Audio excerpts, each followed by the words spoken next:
Okay, part two, your energetic systems in the body, okay? We were talking about the points on your body through which your internal energy travels and how we reference them, okay? We made the point that it's not your breath per se, okay? It is a form of internal energy that we will now distinguish from others in these presentations. So,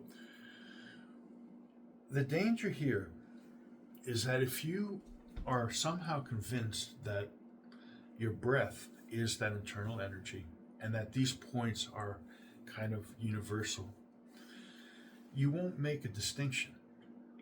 And the fact of the matter is, by the time you are working with your navel area, that's a very safe point that controls your willfulness. You need your willpower to do anything. You can take almost any property of a human being, okay? They can be traumatized, they can be put in great pain, etc.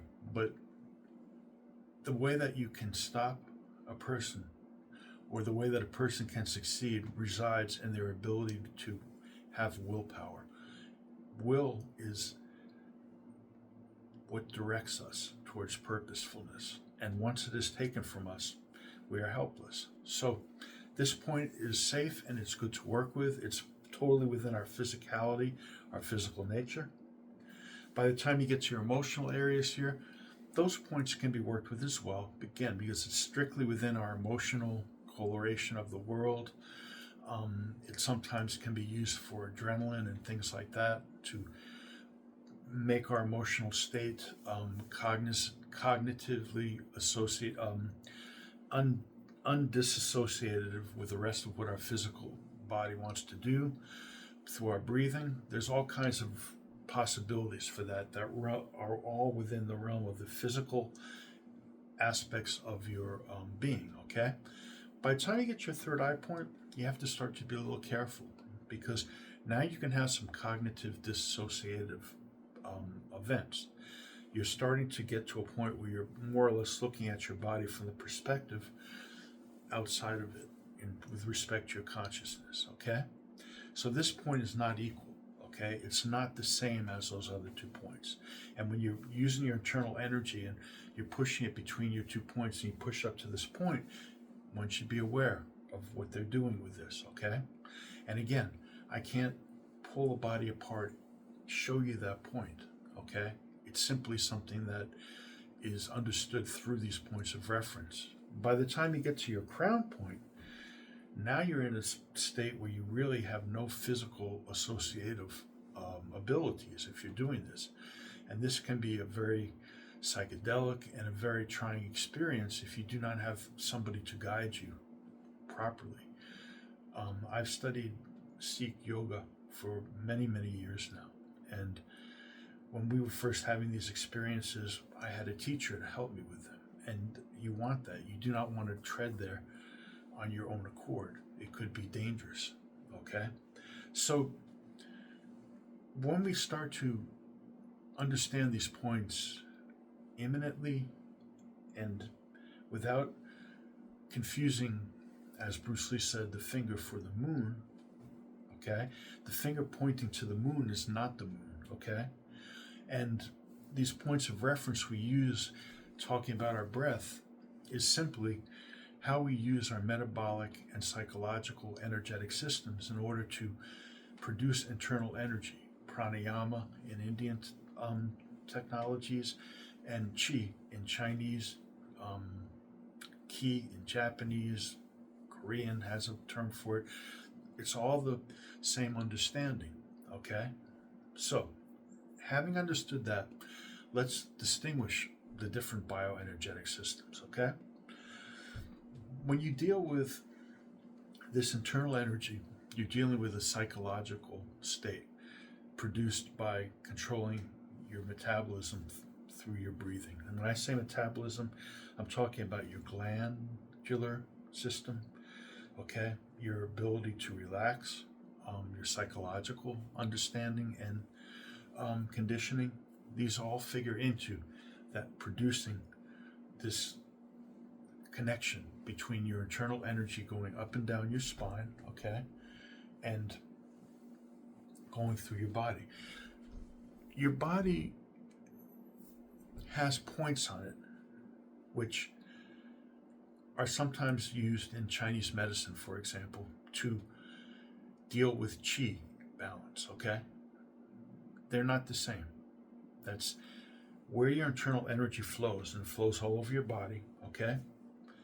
And your energy does flow there, okay? But that doesn't necessarily is not a one-to-one correspondence with the act of taking your energy and letting it rise up and down the center of your body to these different states and conditions, okay?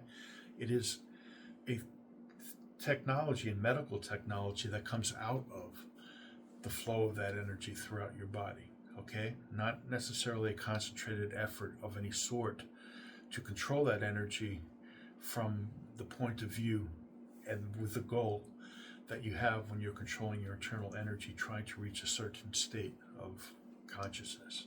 Totally different. Ditto for nerve points. You have many nerve points which can sometimes correspond to acupressure, acupuncture points. They're not the same though. Totally different system, okay? Nerve points are based on chemical electrical impulses, which produce a chemical reaction and allow your body to change state, okay? And give your body feedback. Different system entirely. Again, you can show medically and empirically where nerves on the body are and correspond with information about those areas, okay? Doesn't mean it's better.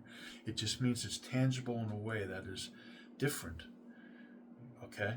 And we have to understand this so that we don't confuse ourselves, okay? If I ask you to dissect a body and bring a heart, it's different than dissect a body and bring me your third eye point, okay? Your third eye point could be your pituitary. Some people look at it here. Depends on the tradition, but it's all points of reference on your energy coming up and into this area, okay? And you cannot physically take that and show it to somebody else. Okay, with that being said, okay, your other bioenergetic systems, okay, have to do with your psychological state, okay? And again, this is your mind controlling your thoughts, your actions that way, and it has to do with also putting your body in a state where your mind is best able to do that. That involves, again, controlling your metabolic process, your breathing, okay, your the way that the chemicals you're putting in your body at that time to relax your body. This is all done through glandular reactions in your body, okay, and certain nerve reactions as well, okay. So you have that aspect as well. You have your psychological and metabolic system, okay, your thoughts and the way that your brain in most traditions is not this nub in your head, but is actually this nub in your head all down your spine, okay, and throughout your body. And controlling that through what you think and how you metabolically control your body is a central point to achieving what you want physiologically to induce your energy going up and down your points in a way that works, okay? And it doesn't have so much to do with obstructions as it has to do with simply opening up those areas through practicing these exercises, okay? It's a practice. It's not a mystical thing. It can become mystical, but at its nature, it's very basic. You're practicing technique, just like you do in the martial arts when you fight, in order to bring that energy up and through and control it through your faculties. Okay, with that said, we'll go to our final video here, part 3 on these systems.